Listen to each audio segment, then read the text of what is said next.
আমার মেয়ে তো অনেক শান্ত ছিল। একটা কথা বলবো, আমার নাতির প্রতি যেন সে সবসময় কেয়ারফুলি থাকে এবং আমার নাতির জন্য আপনারা বেশি বেশি দোয়া করবেন।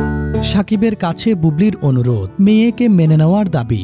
বুবলি, তার মেয়ে শার্লিন খান এবং বুবলির মা তিনজনকে ঘিরে সাকিব খানকে নিয়ে নতুন আলোচনা শুরু হয়েছে।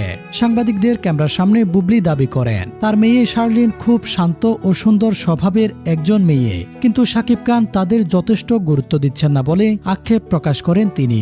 বুবলির অনুরোধ, সাকিব খান যেন খুব শীঘ্রই তার মেয়েকে মেনে নেয় এবং তাদের মধ্যকার সবকিছু ঠিকঠাক করে নেয়। এদিকে বুবলির মা অর্থাৎ সাকিব খানের শাশুড়ি একই ধরনের অনুরোধ জানিয়েছেন। মেয়ের পাশাপাশি নাতনির প্রতিও যেন সাকিব খান দায়িত্বশীল ও যত্নশীল থাকে, এটাই তার প্রত্যাশা বলে জানান তিনি আরও বলেন সাকিব যেন তার মেয়ে ও নাতনির প্রতি সবসময় যত্নশীল থাকেন, পাশাপাশি সবার কাছে নাতনি শার্লিনের জন্য দোয়া চান তিনি।